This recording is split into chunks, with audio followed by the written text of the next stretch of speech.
The monsters were shaking. They realized that Rimuru was their only hope. The report sent shivers down the spines of the leaders of Tempest. Benimaru woke up on a bed in the infirmary of the recreation facility in the labyrinth, where Saoi had carried him to bed. Not much time had passed since the siege of the sacred tree. A great sense of loss made him jump out of bed. The same was true for Gabble and Geld, who were sleeping next to Benimaru. At the same time, they woke up as if in unison. The executives gathered in the control room set up in the labyrinth. 8 members of the 12 guardians of the labyrinth were present. Diablo, Zegion, and Kumar, who were assigned to guard the labyrinth. Benimaru, Gabble, Geld. Ranga, who lurked in Gopta's shadow and healed his wounds. And then Tensura, who returned urgently from the kingdom of Ingratia. Tensura, who had a strong sense of responsibility, threw everything into the hands of her men and rushed to the scene, which showed the importance of the situation. Naturally, Shuna, Rigard, and the others in charge of politics, Gopta, Apido, and others were also there. Excluding those who were currently in battle, all who were able to move were present. Ramrus, who has become the master of the control room, gasped at the report. The labyrinth is currently under attack from hostile forces. However, the information was far more important than such a situation. Ramrus is filled with disbelief. Brett and Trainee were also upset, though they did not say much. Cherries, who had sent Vildora off to stay at home, was also unable to maintain his composure. It was Saoi, who had been watching the situation most closely through Clone, who brought the report. Saoi told them that Rimuru had disappeared. Is it true that Rimuru-sama disappeared? Benimaru was the one who asked this question on behalf of everyone, but he did not doubt Saoi's words. On the contrary, the opposite is true. It is only because they feel that the connection with Rimuru inside them has disappeared that he asked him to deny his words. Yeah, I'm sure. There was no room for me to be in the escort. Saoi replies with a voice filled with regret, but no one complains. After hearing Saoi's report, it seems that the result would have been the same no matter who was there. After all, Rimuru himself, whom everyone trusted, had been helplessly caught in the enemy's hands.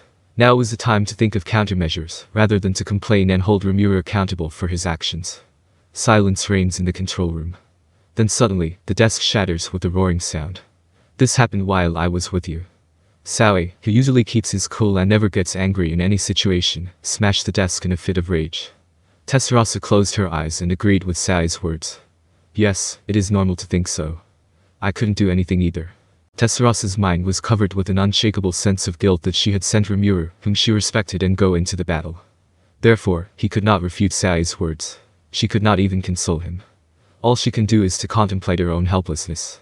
This was not only Tensura's view, but also the common view of those present. However, the one who reacted to this was Diablo. Responded to this. Don't be so conceited, Saoi. All you're doing is causing one more person to die for nothing. With a cold, disdainful look, he cut Saoi's comment to pieces. Diablo's words are truthful, although they are not reserved or considerate. Saoi understands this and can only remain silent, unable to retort. Saoi, however, is not irresponsible enough to have the energy to talk back at this point. He is ashamed of his inadequacy, and has to bear the pressure of losing Rimuru. Diablo let out a sigh of relief. You were out of line, Diablo. It was Tensura who said that. Tensura let out a breath and continued. Anyone here would have been the same in the face of Milm-sama's outburst. Diablo, isn't it the same for you? Tensura looks at Diablo with a look of disbelief. Tensura was smart enough to understand Diablo's intention. He is trying to provoke the anger of those present by playing the role of a villain. If they're to face despair, they must raise their emotions. The creatures who are consumed by despair if they only mourn. They need the will to live. The quickest way to get it was to burn with anger. Diablo knew this. And so did Tensura. That is why she could read Diablo's thoughts and see through them to their end. And that was something Tensura could not tolerate. Diablo, you're just going to incite everyone's anger here and get yourself exiled, aren't you? And then you're going to challenge Feldway? Tensura asks categorically. No. This is why I don't like this woman, Diablo thought disgustedly. He had known her for a long time, so he couldn't hide anything from her. Diablo seemed to be calm, but in fact, he was desperate. Why didn't you take me with you, Rimuru-sama? He was trying hard to control his grief, which was driving him crazy. Tensura accurately sensed Diablo's state of mind. Therefore, she mercilessly accuses him with a verbal blade. I heard you made a fool of yourself in front of Rimuru-sama. What? You couldn't do anything because you were stuck in time, right? That's not very nice. Hearing this, Diablo also refuted it. Kufufufu. I heard that you, too, missed a small fish, didn't you? Diablo's eyes did not smile. His eyes are not smiling, but they are serious, and he is ready to kill Tensura. The control room was on edge. Silence reigns, and everyone is sad and desperate. Geld and Gabble, who had been wounded in the previous battle, looked mystified and refused to open their mouths. Rimuru looked pallid and trembled. Benimaru clenched his fists tightly to suppress the surge of anger. Ramrus was on the verge of tears and was lying on her face. In times of trouble, Rimuru had always been able to help. Rimuru was gone now. In a sense, it was fortunate that Xian, the most short-tempered person, was not here. If not, they cannot deny the possibility that Xian's words and actions might have dragged them all to the worst possible way, that is, to be crushed by the enemy. But that is just a possibility. There was still one person in this room who did not waver. Breaking the immovable silence, Zegion moved. He uncrossed his arms and stood up. Then he said gravely, "Nonsense. What are you worried about? What does it matter that Rimuru-sama has disappeared?" Zegion remained steadfast. As if questioning everyone's agitation, he said so. From his attitude, they could see that Zegion truly believed that Rimuru could not be destroyed. If Rimuru-sama is our lord, he will return even from the end of time and space. If not, there must be a reason. Zegion asserts strongly. These were the words that everyone present had hoped for. A fire of hope was lit in everyone's hearts. Seeing the reaction of everyone, Zegion continues. It's so childish. We are not children abandoned by our parents. Think deeply. And feel. We still have the blessing of Rimuru-sama. Zegion's words were natural, and his conviction was unquestioning. He is trying to blow away everyone's fears by showing his unflappable attitude. Tensura was also impressed by Zegion. Tensura's mood was better, and before she knew it, she had a faint smile on her face. Tensura was not the only one who felt so. Everyone realized that he was right. Everyone present was convinced by Zegion's words. The bond that connects souls seems to have been cut off, but this is not equal to the disappearance of Rimuru. There was still a sense of being enveloped by a warm presence that they could not perceive. Is it just a residue, or? Be calm, says Zegion. The connection may have been broken, but Rimuru's blessing had not disappeared. Some of them had noticed it, but they were worried that they were just being wishful thinkers. They thought that it would be better not to expect anything from the beginning, than to have false hopes. But they're wrong. It is only when they do not give up until the end, that the way opens up for them. They can worry about it later. For now, they're gonna do what they can do. That's what they all promised themselves. Hope becomes fuel and burns hot. Know that we are being tested by Rimuru-sama. We are not so vulnerable that we must rely entirely on Rimuru-sama. But if we cannot do anything without Rimuru-sama, then... Zegion said with strong conviction that those who are too weak to leave their parents' nests should be destroyed according to the natural order of things. These are words that everyone can only sympathize with. That's right, he said, nodding broadly. Benimaru agreed with a large nod of his head. Thinking back, I think I have been relying on him since the time we first met. Benimaru remembers his former failure. He was so upset just because the connection with Rimuru had been severed that he had caused extensive damage to his friends in the Pharmacy incident. At that time, Benimaru made a vow.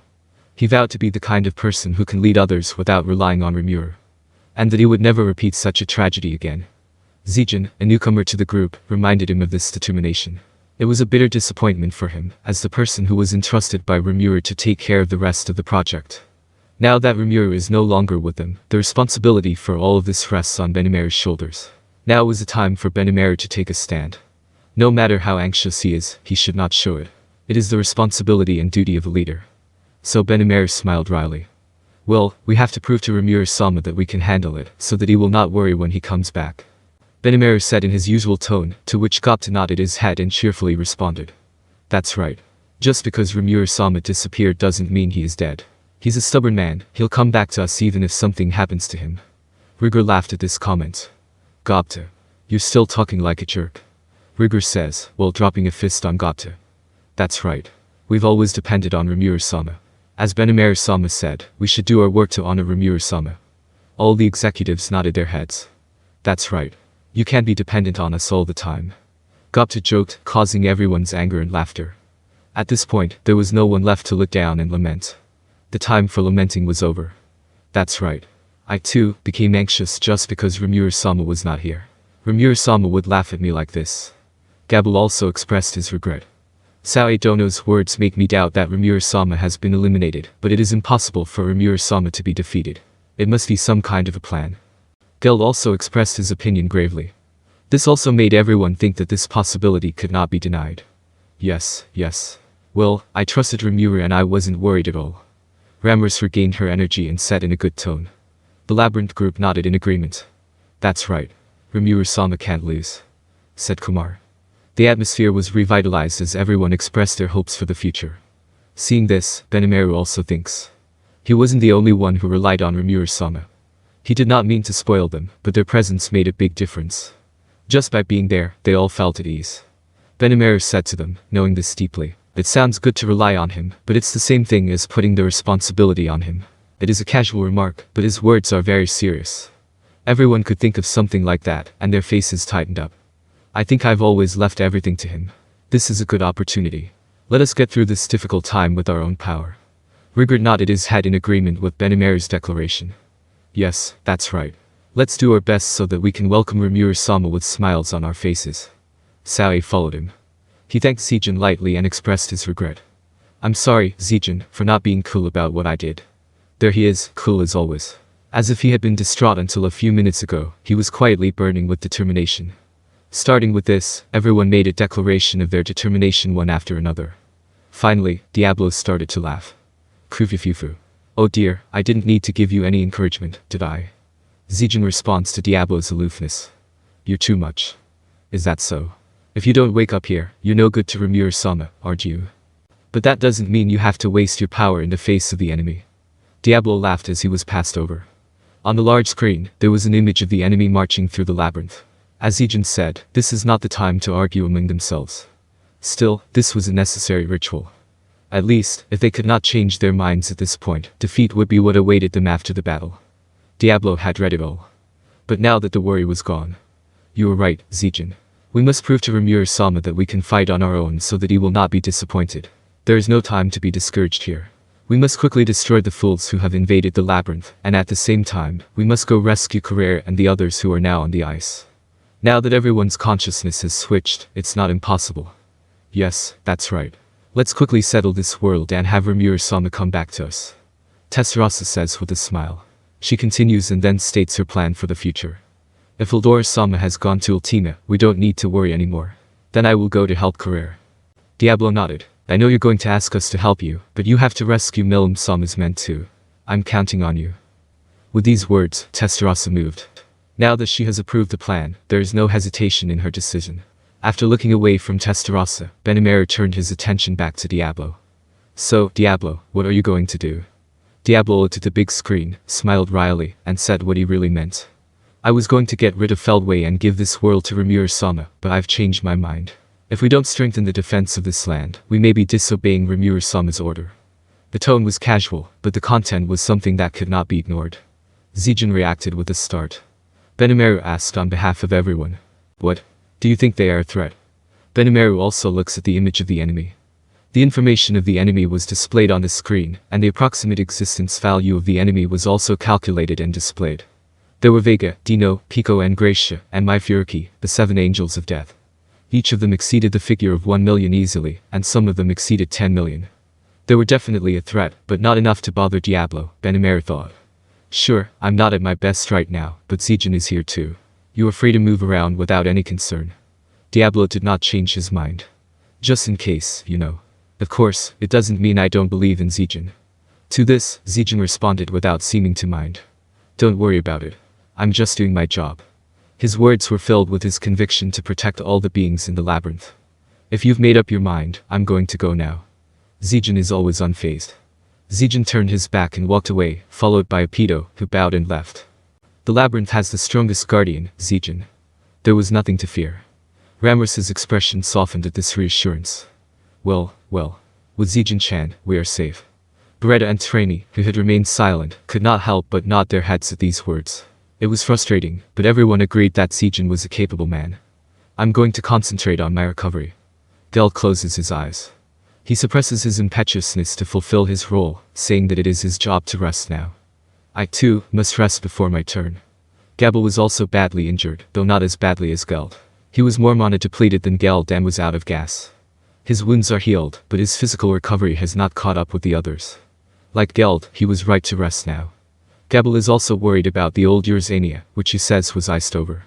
He is worried about his friend's career and the others, but he is also concerned about the safety of Safia, who unexpectedly became his girlfriend. If it were true, he would have run away, ignoring his injuries.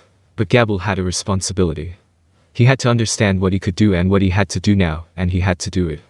Gabble swallowed his many thoughts and devoted himself to his medical treatment. Thus, the executives of Tempest began to move.